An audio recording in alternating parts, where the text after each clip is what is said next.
بسم اللہ الرحمن الرحیم۔ السلام علیکم صلی اللہ علیہ وآلہ وسلم۔ مال و دولت کی حقیقت۔ لبنان کا سب سے مالدار آدمی ایمل البستانی تھا۔ اس نے اپنے لیے ایک خوبصورت علاقے میں جو کہ بیروت کے ساحل پر تھا قبر بنوائی کہ مرنے کے بعد مجھے اس قبر میں دفن کیا جائے۔ اس کے پاس اپنا ذاتی جہاز تھا اور جب دھماکہ ہوا تو وہ جہاز سمیت سمندر میں ڈوب گیا۔ لاکھوں ڈالر خرچ کرنے کے بعد اس کے جہاز کا پتہ تو چل گیا لیکن لاش نہیں ملی جسے اس قبر میں دفن کیا جائے جو اس نے اپنے لیے بنوائی تھی۔ برطانیہ کا ایک بہت زیادہ مالدار آدمی ایک یہودی رود تشلر تھا۔ وہ اتنا دولت مند تھا کہ کبھی کبھی حکومت اس سے قرض لیتی تھی۔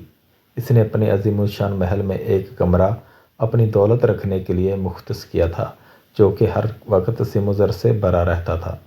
ایک دفعہ وہ اس کمرے میں داخل ہوا اور غلطی سے دروازہ بند ہو گیا۔ دروازہ صرف باہر سے کھل سکتا تھا، اندر سے نہیں۔ اس نے زور زور سے چیخو پکار شروع کی لیکن محل بڑا ہونے کی وجہ سے کسی نے اس کی آواز نہ سنی۔ اس کی عادت تھی کہ وہ کبھی کبھی بغیر بتائے کئی ہفتے گھر سے غائب رہتا تھا۔ جب وہ کسی کو نظر نہ آیا تو گھر والوں نے سوچا کہ حسب عادت کہیں گیا ہوگا۔ وہ برابر چیختا رہا یہاں تک کہ اسے سخت بھوک اور پیاس لگی۔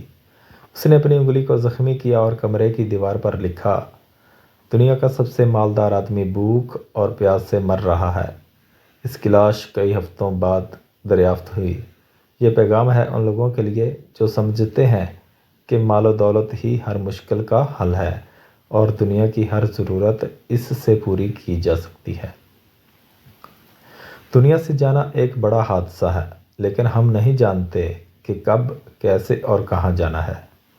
انسان سفر پر جاتا ہے اور پھر واپس آتا ہے، گھر سے باہر جاتا ہے اور پھر لوٹتا ہے، لیکن جب دم نکل جائے تو پھر کوئی لوٹتا نہیں ہے۔ مبارکباد کے قابل ہیں وہ لوگ جو کسی پر ظلم نہیں کرتے، نہ کسی سے نفرت کرتے ہیں، نہ کسی کا دل زخمی کرتے ہیں اور نہ اپنے آپ کو کسی پر برتر سمجھتے ہیں، اس لیے کہ سب کو جانا ہے۔ ایک آدمی ٹیکسی میں بیٹھا تو دیکھا کہ ڈرائیور قرآن سن رہا ہے۔ اس نے پوچھا، کیا کوئی آدمی مر گیا ہے؟ اس نے کہا، ہاں، ہمارے دل مر چکے ہیں۔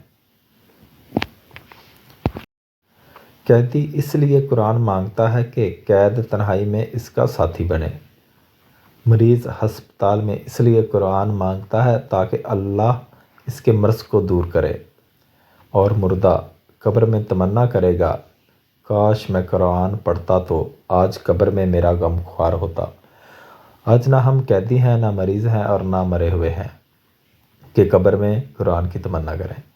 قرآن آج ہمارے ہاتھوں میں ہے، آنکھوں کے سامنے ہے، تو کیا ہمیں اس بات کا انتظار ہے کہ ہم ان مصیبتوں میں سے کسی ایک مصیبت میں گرفتار ہو جائیں اور پھر قرآن کو طلب کریں؟ اے اللہ، قرآن کو ہمارے دلوں کی بہار، سینوں کا نور، ایوب کا پردہ پوش، نفوس کا مددگار، قبر کا ساتھی اور روز محشر میں سفارشی بنا دیجیے، اور ہمیں قرآن پاک کے حقوق ادا کرنے کی توفیق عطا فرما۔ اے ہمارے رب، ہمیں قرآن پاک پر ایمان لانے، پڑھنے اور اس کی زبان سیکھنے اور سمجھنے اور عمل کرنے اور دوسروں تک پہنچانے کی توفیق عطا فرما۔ آمین ثم آمین یا رب العالمین۔ قرآن کی قدر کیجیے۔ اللہ حافظ۔